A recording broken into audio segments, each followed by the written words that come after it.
उसे कहते हैं जो हृदय में परमात्मक प्रेम स्थापित कर दे। भगवान से प्रेम हो जाए तो उपासना है। प्रेम करना मनुष्य का स्वभाव है।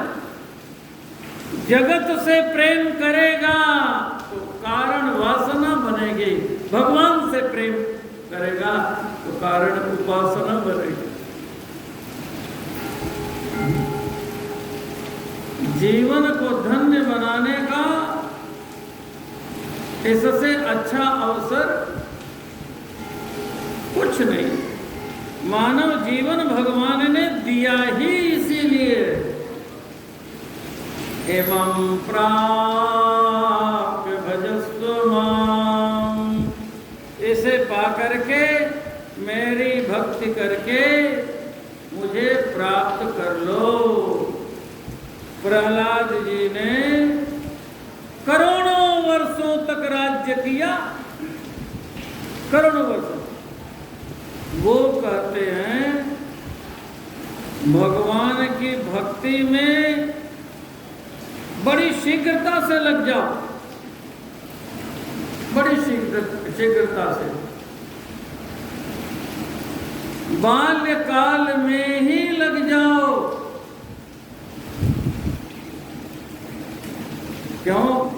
कि सभी आम पक के नहीं गिरते, कच्चे भी टूट जाते हैं। जीवन दुर्लभ तो है लेकिन क्षण भंगुर है। पानी का बुलबुला दिख रहा है, अगले क्षण रहेगा कि नहीं इसकी कोई गारंटी नहीं है।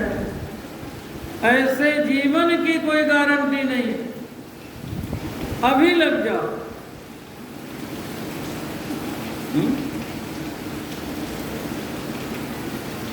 तुरंत, बिल्कुल देरी नहीं करनी।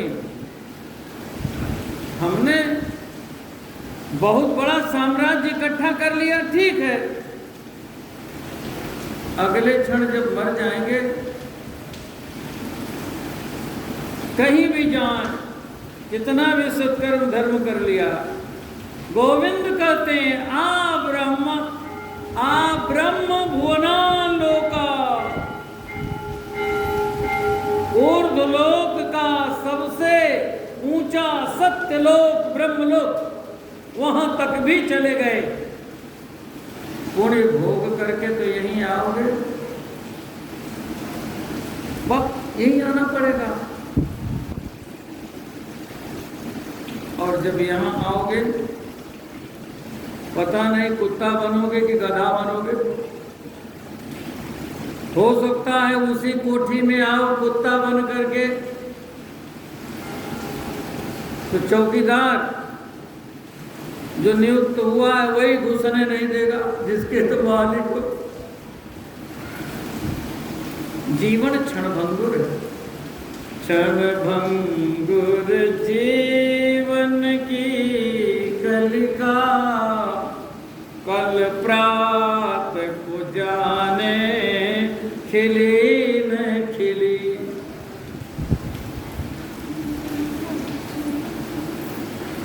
प्रातःकाल जब मिलता है तो व्यक्ति की 21,600 श्वासें चली जाती हैं। स्वस्थ व्यक्ति की, बीमार की नहीं, उसकी तो अधिक जाती है।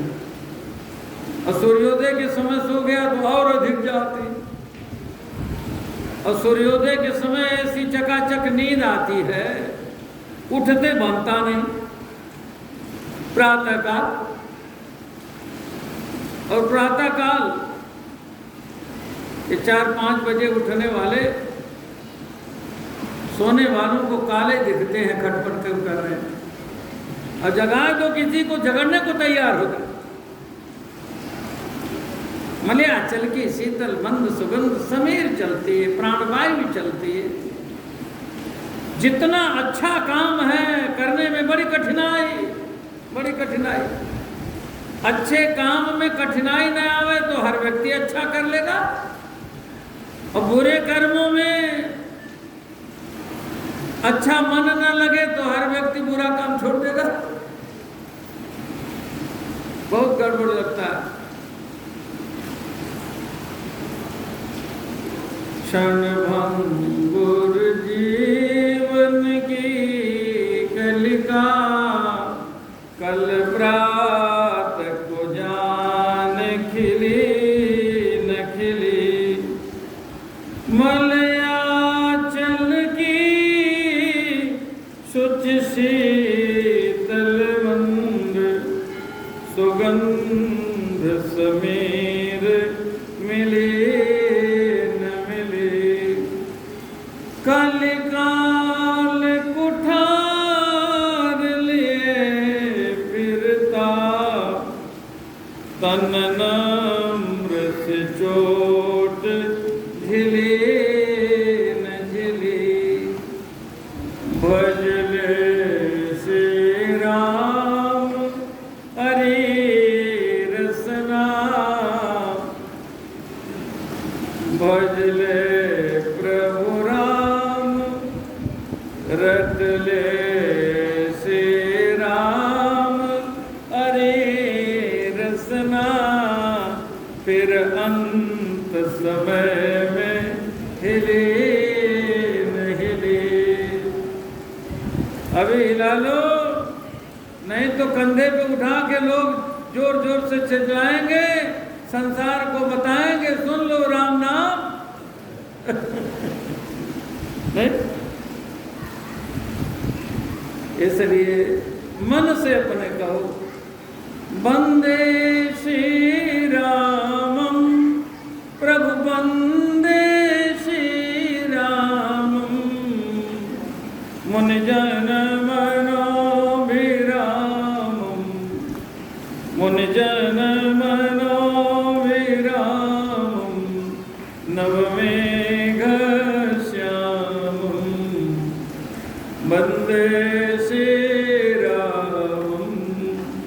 माता पार्वती जी पूछ रही है कि आप रात दिन एक भी क्षण व्यर्थ आपका नहीं जाता।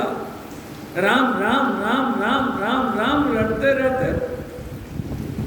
शिव जी ने कहा देवी तुम भी मेरे साथ आ जाओ। उमा सहित जी जपत पुरारी, अहरनिश रात दिन राम राम रटते और कथा सुनते रहते हैं। देखिए मानव जीवन का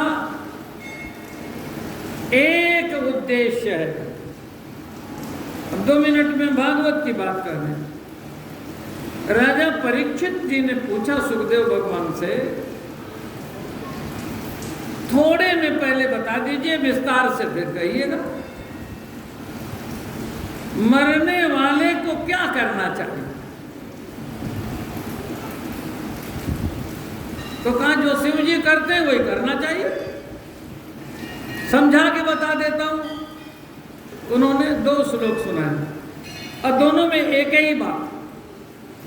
पहले कहा वरीयाम एषते प्रश्न, ये जो आपने प्रश्न किया है परीक्षित, ये केवल आपका प्रश्न नहीं है, हर मानव का प्रश्न है, मानव मात्र का प्रश्न है। क्या करना चाहिए?